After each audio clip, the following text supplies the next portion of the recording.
Bonjour YouTube, c'est la Miu du montage pour t'annoncer que c'est la partie 2 de ma vidéo pour ou contre. Donc je n'ai pas d'intro pour la partie 2, donc je te la fais comme ça. J'espère que ça ne te dérange pas trop. Si c'est le cas, je suis vraiment désolée. T'inquiète pas, on part sur une qualité assez incroyable juste après. Mais là, je suis avec ma webcam et mon micro de stream. Sorry. J'espère en tout cas que la partie 2 va te plaire et c'est parti.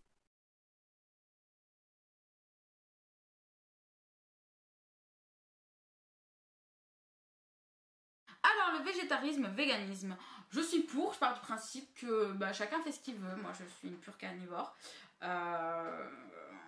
Maintenant, c'est vrai que j'ai une pensée un peu particulière par rapport à ça, par rapport à la viande. J'ai été agricultrice où nous, on a toujours fait dans le bien-être animal jusqu'au bout. Ou si certaines années, on devait manger moins de viande parce que pas de bêtes étaient prêtes à mourir ou quoi, tant pis. On les faisait aller jusqu'au bout, on les faisait vivre, on les laissait parcourir des champs et des champs, bref. Pour nous, c'était très important. Je sais qu'on tuait nous-mêmes nos animaux parce que justement, l'abattoir pour nous était un peu. On aimait vraiment pas ça, la façon dont on y faisait, donc on faisait nous-mêmes, tout en douceur, sans que la bête panique, sans qu'elle ait mal. Elle ne ressentait zéro douleur. Et nous, à chaque fois, ça nous touchait énormément. On avait les larmes aux yeux. Moi, je pleurais à chaudes larmes parce que je suis le genre de connasse qui sait qu'un jour ou l'autre, une de ces bêtes risque de finir dans son estomac, mais qui leur donne des petits noms. Bien sûr, la base. Et je sais que je suis aussi l'une de ces personnes qui, lorsqu'on tuait nos animaux, etc., quand c'était dans mon assiette, je les remerciais avant de manger parce qu'elles avaient donné leur vie pour me nourrir. Donc voilà, j'ai un rapport très particulier avec ça. On a arrêté d'être agriculteur au moment où on a voulu qu'on passe en chaîne, où les gens nous ont dit ouais mais il faut être à la chaîne, il faut y aller. Nous on était en mode sûrement pas. Non, non, parce qu'à ce moment-là le bien-être animal n'est plus là, donc nique-toi en fait. Eh ben on parle beaucoup ici, on a déjà fini l'enregistrement. Donc je disais, on a beaucoup regretté d'avoir arrêté dans le sens où ça nous manquait énormément, mais en même temps on aurait été contre nos valeurs, contre notre éthique, donc it's not possible. Donc je pense qu'on a pris la bonne décision malgré tout. Et moi, je vis dans un... J'ai des rêves, des rêves qui ne pourront jamais se produire. Mais je rêverais que les scientifiques... Ça se trouve, c'est déjà le cas, il faudra peut-être juste que je me renseigne. Que les scientifiques prennent... genre, je sais pas, calculent le nombre de kilos. Je sais pas si ça se compte en kilos, mais je vais dire ça comme ça. De kilos qu'un humain, selon sa tranche d'âge, donc par exemple l'enfance, l'adolescence, l'adulte, a besoin pour avoir toutes ces vitamines, ces minéraux, ces protéines, etc. Imaginons c'est 7 kg de viande par adulte, que en fait on crée quelque chose pour que chaque mois, selon par famille, imaginons moi je vis seule, j'ai le droit à 7 kg de viande. Quand je vais à la boucherie, j'ai le droit à 7 kg de viande pour le mois, et que ça soit sur la carte d'identité ou quelque chose comme ça. Selon les régimes de chacun aussi, bien sûr, imaginons quelqu'un a besoin de plus de protéines parce qu'il a une maladie ou quelque chose comme ça, que ce soit réglé en fonction d'eux, bien sûr, on est bien d'accord avec ça. Mais voilà. Et je pense que ça pourrait permettre d'arrêter un peu cette surconsommation. En fait, je n'ose même plus imaginer le nombre de viandes, de paquets de viande qui sont jetés chaque jour dans le monde. Et je me dis que ça, c'est véritablement un problème de surconsommation. Et j'ai l'idée, j'ai l'espoir que cette chose, ce truc mis en place pourrait changer les choses, calmer cette surconsommation et qu'on pourrait repasser à une agriculture plus saine, plus en accord avec l'animal, plus dans le bien-être animal, plus besoin de faire de la tuerie en masse, au contraire, et donc prendre plus le temps de faire ça de manière où ça ne brusque plus les animaux, ça les stresse plus, ça leur fait plus mal surtout. Voilà, et je pense que ça, en vrai ça pourrait être pareil pour le Nutella. Le Nutella, c'est si on faisait un truc pour couper cette surconsommation, ou par exemple par famille, imagine une famille de 4 personnes, c'est un pot d'1 kilo par mois. Et par exemple, pour une personne seule, c'est un pot de 250 grammes par mois. J'invente, mais ça couperait encore une fois la surconsommation. Voilà, Mais bon, si un jour ça vient à se faire, on va encore parler de dictature, donc je vais peut-être me taire. Mais je suis vraiment trigger, les gars. J'ai lu quelque chose tout à l'heure à ce sujet et depuis, je suis vraiment trigger. Ce mot dictature, il me trigger énormément, mais... J'ai des rêves, bien sûr, je sais que ça n'arrivera jamais, que jamais l'État ne fera ça, que jamais le monde ne fera ça, que jamais des scientifiques diront « Waouh, moi j'ai une idée pour la surconsommation !» Mais voilà, c'est un rêve secret que j'ai depuis qu'on a dû arrêter l'agriculture à cause de la surconsommation et de ce truc de vouloir toujours être à la chaîne que nous on a refusé. Voilà. Mais et à l'heure actuelle, je mange plus énormément de viande. Alors je suis pas du tout... parce que j'adore les burgers, si vous ne le saviez pas. C'est ma vie. Mais par contre, je crois que je mange la viande 2-3 fois semaine maximum. Voilà. Pour vous donner une idée.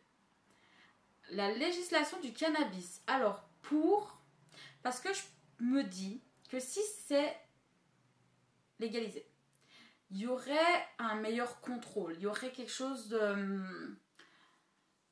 Enfin, vous voyez, j'ai l'espoir de me dire que déjà tous ceux qui font ça parce que ouais, c'est illégal, trop cool, déjà ça va être... Hein, ils seront là en mode ouais, c'est plus drôle. Mais qu'en plus, ça pourrait être mieux, justement, encadré. Parce que je sais qu'il y a des gens quand même qui vendent de la merde, des choses ou pas ouf. Je me dis, bah voilà, si c'est légalisé, c'est mieux contrôlé. Donc je me dis, bah ça serait de la meilleure qualité, je pense. Je pars aussi du principe que ça aide des gens. Le cannabis aide des gens, autant mentalement que physiquement. Je pense aux personnes qui ont cancer. Apparemment, ce qu'il y a dans la plante du cannabis, je n'y connais rien, donc je ne vais pas commencer à parler, voilà. Mais apparemment, ça pourrait aider. Moi, je sais que longtemps, mes médecins m'ont parlé en mode si tu veux, pour te soulager quand t'es en crise. Moi, j'ai toujours refusé parce que j'ai trop peur de ce que ça pourrait provoquer chez moi. Même si j'ai déjà essayé le joint, pour être totalement honnête avec vous, j'ai déjà fumé un joint. Ça m'a jamais rien fait parce que en fait, je suis tellement droguée H24 depuis que j'ai 17 ans que le cannabis me fait plus rien. Enfin, me fait rien, tout court en fait. Hein. J'ai essayé récemment, j'ai essayé, je pense que j'avais 23 ans, les gars. Donc c'était à peine il y a 2 ans. Ça m'a rien fait. Je me suis dit, bon, cher, hein, tant pis pour moi. Ça aurait pu être une belle option quand j'étais en crise et que j'avais pas envie de passer direct sur la morphine. Tant pis. Mais voilà, je pense que la légaliser ce serait pas mal. Et plus de contrôle, etc. Encore une fois, donc je suis pour. Mais encore une fois, bien sûr, je suis désolée, mais pas que ce soit outrance. Pas quand vous prenez le volant. Pas 10 joints par jour, les gars, arrêtez avec ça, c'est pas bon, vous défoncez vos neurones, wesh. Vous en avez déjà pas beaucoup, alors arrêtez. Je vous aime, bien sûr.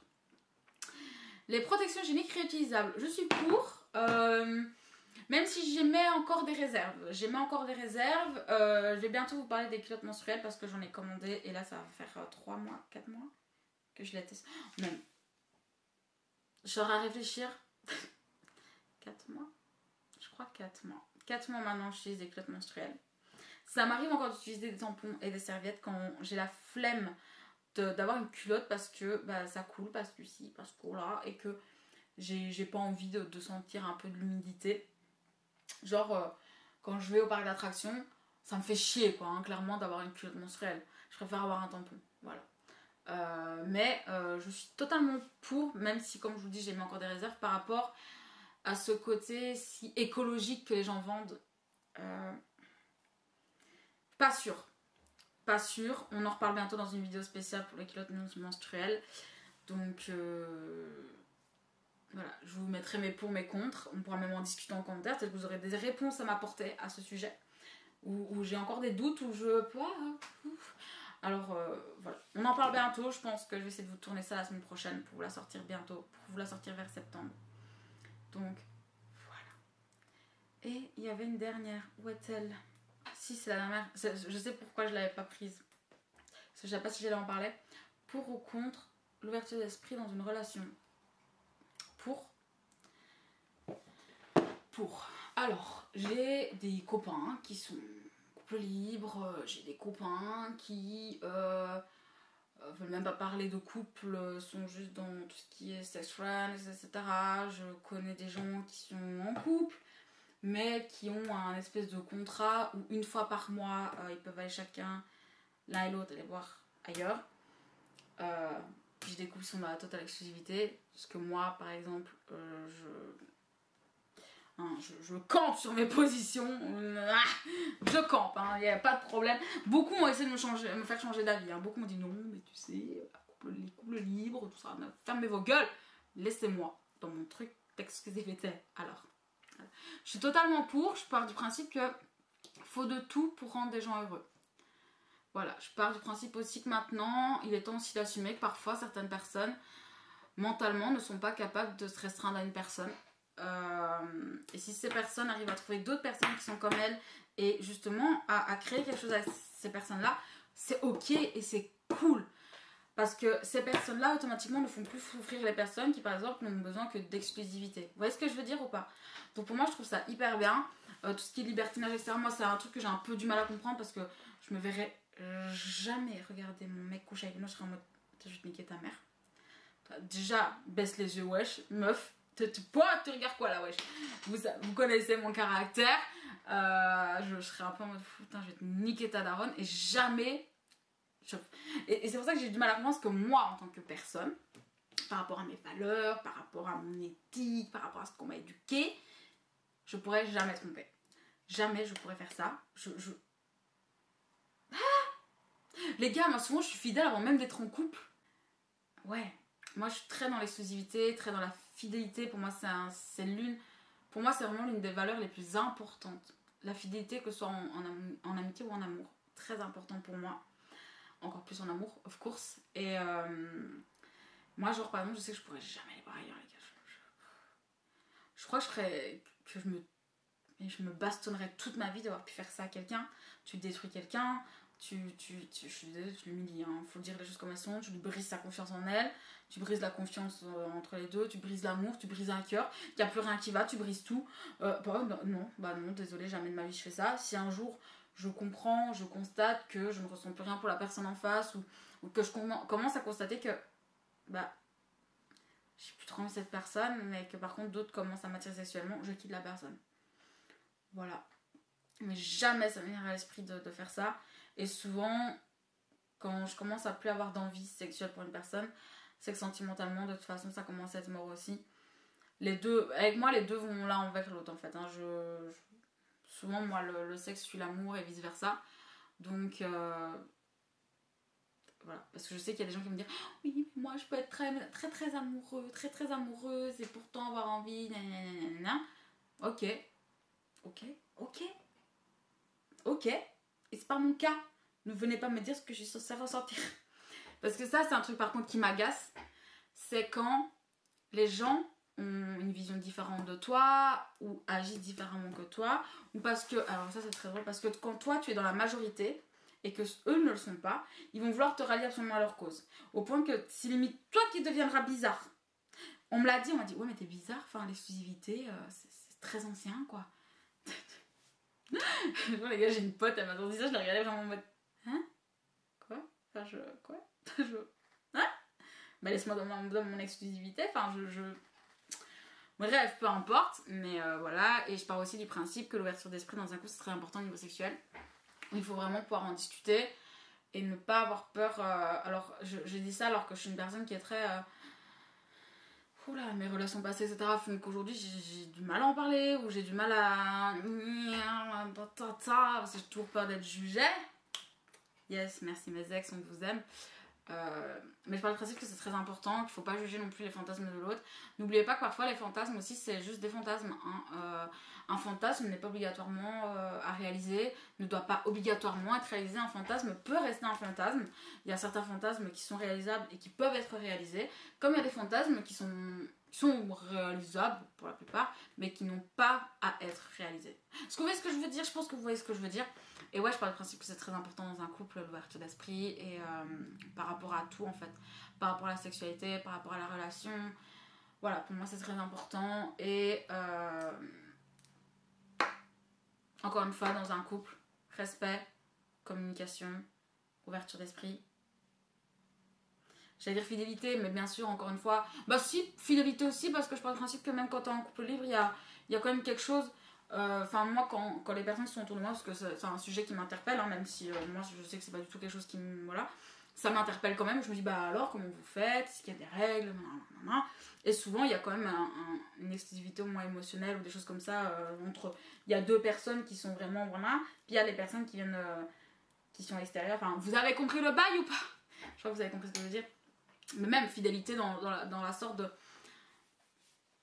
Oh, vous pigez les frérots là, on s'est compris. Voilà, donc c'était la dernière. Je sais pas si je vais la laisser au montage parce qu'elle me met un peu mal à l'aise. Alors c'est très drôle hein, parce que je peux parler de plein de choses. Mais une fois que s'agit de parler de fidélité, d'exclusivité, de sexe et tout ça, je me sens moins légitime. Peut-être parce que j'ai des problèmes avec ça en ce moment, mais enfin depuis toujours, depuis au moins 5 ans. Mais je me sens pas légitime d'en parler parce que je suis pas 100% à l'aise encore avec ça. Maintenant, écoutez, hasta la vista baby. Hein. One life, comme disent les jeunes. JPP, TikTok, les gars, les choses que je peux voir, ça me bute. Ça me bute. Cette société me bute. Vraiment. Vous me faites mourir. Hein, vraiment. Ok, c'est la fin de cette vidéo, donc c'était la partie 2, il n'y aura pas de partie 3, je pense que c'est ok comme ça, j'espère vraiment que ça vous aura plu. Encore une fois, je vous rappelle que si vous voulez débattre de certains sujets, vous pouvez le faire dans les commentaires, vous pouvez venir me trouver sur Instagram, sur mon Discord aussi, hein, si c'est quelque chose qui vous intéresse. Je suis vraiment totalement disposée à la discussion, au débat, etc. Je trouve ça hyper enrichissant de toute façon. Donc n'hésitez pas si c'est quelque chose qui vous interpelle. Comme je vous disais, j'espère vraiment que cette vidéo vous a plu. Et écoutez, on se dit à très très bientôt pour une nouvelle vidéo. Prenez soin de vous, la bise.